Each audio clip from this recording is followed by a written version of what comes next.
Welcome to Securing America with me, Frank Gaffney, the program that's a kind of owner's manual for protecting the country we love against all enemies, foreign and domestic, to God's glory and that of his kingdom. It is a moment in which there's a lot of protecting that's needed in various parts of the world. A man who has been covering most of it assiduously, initially wearing the uniform of the United States Army, through whose ranks he rose to the distinguished status of lieutenant colonel. He has gone on to doing great things in civil life as well, notably as a California state assemblyman, and now as the vice president for policy at the highly regarded Texas Public Policy Foundation. His name is Lieutenant Colonel Chuck Devore. You see his writings, you see his visage in all kinds of places. We're always delighted when it's on this particular program. Great to be with you, Frank.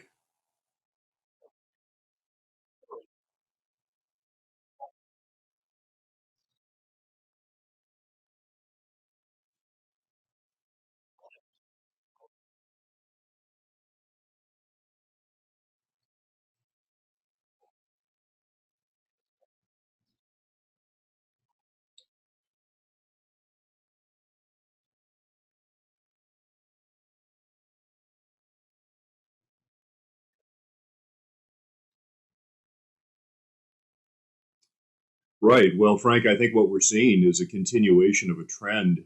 When the Russians failed to take Kyiv, we're now seeing the Ukrainians conduct counterattacks in the area around Kharkiv, pushing the Russians back to the international border. And we're seeing the Russians do everything they can to break through in the Donbass Basin area to the extreme east of the nation. We're seeing very limited progress with some of these offensive efforts, with the Ukrainians apparently more than able to blunt the attacks and to keep them contained. Now, this is a really important part of the battle because about 70,000 of Ukraine's best trained and best equipped troops are in the area, standing off against the Russian backed and largely Russian officered Donbass Basin separatists in Donetsk and Luhansk. And so the what the Russians are trying to do is present the Ukrainians with a choice: either they can stand and fight and risk getting cut off and surrounded and turned into a cauldron, Mhm. or they can retreat.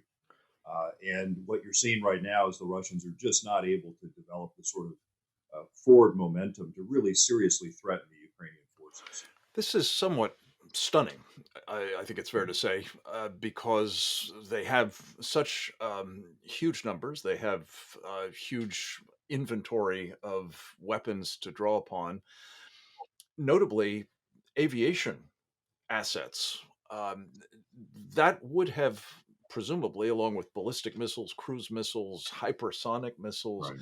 been more than enough to defeat a pretty impressive but considerably smaller, less well resourced, despite what the United States and others have tried to do to shore them up somewhat, the Ukrainians. Particularly in this Donbass area, there had been a lot of talk that there was going to be an encirclement and an annihilation of these pretty formidable Ukrainian forces. But for all those reasons, quantitative and qualitative advantages would Right. assure their destruction. How is it that this has not happened before now, Chuck? And including it, I'd be very interested in your thoughts about what's been going on with the fabled Russian aviation forces. Right. So, Frank, I think you're seeing a number of factors come into play all at once. First of all, you're seeing at the highest level some of the comparative advantages of a democracy, no matter how messy and corrupt and trying to improve itself, versus a dictatorial, kleptocratic regime, as you have in Russia. And so, how that trickles down is that people around Putin can't give Putin bad news. He only wants to hear a certain narrative. And furthermore, what we're finding is that his production chains are corrupt.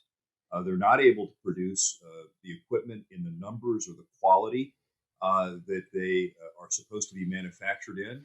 and they're not able to maintain them. In fact, we're finding out that when the Russians go to withdraw some of these war stocks, that there are serious problems with, for example, engines missing out of tanks, or the electronics packages missing out of tanks, or the optics, which have very costly, rare minerals that are used to produce those optics.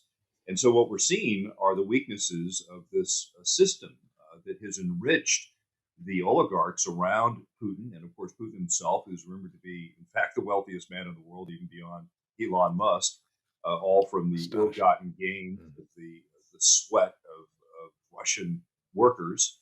We're seeing the weaknesses of that system versus Ukraine, which again, as imperfect as it is, as are all governments, as are all things of man. The fact is that they had an existential crisis in 2014, and they took that to heart, and they underwent very, very deep and painful reforms insofar as how they fought, how they organized, etc. And I think you're seeing those pay off.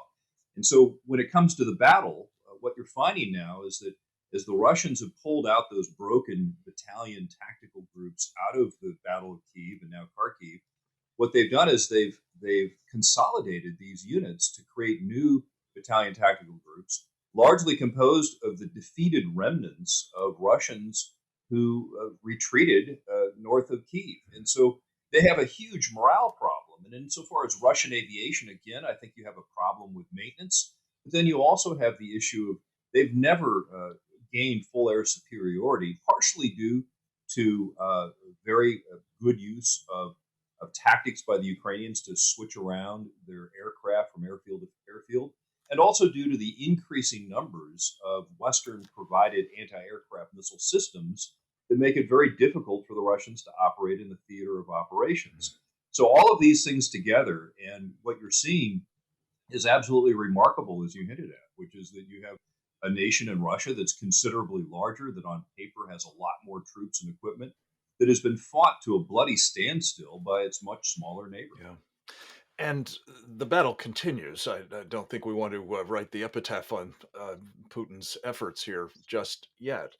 And indeed, there's considerable concern that faced with this stalemate, faced with the inability to grind the Ukrainian society as well as its fighting forces down to the point where there's really no alternative but surrender, effectively, or at least suing for terms from Russia, that we're likely to see Putin deciding that he's going to escalate the magnitude of the you know destructive power that he unleashes on them. Very quickly, we've got about a minute. Tell me, Chuck Devore, whether you think that this leads us inexorably to a nuclear use by Putin, presumably a tactical one. Yeah, I'm not seeing that yet. I think that weakness would invite the use of nuclear weapons, but right now, why would Putin invite upon himself even more enemies and even more effective counters? He can barely handle Ukraine as it is, so he's going to continue to threaten use of nuclear weapons. But I think so long as NATO and America stands firm and it doesn't overreact to anything, just continues to keep the pressure on. I don't see any reason why this would be any different than any other Cold War confrontation that we've seen over the last several Well, decades. interesting. Chuck, we have to take a short break.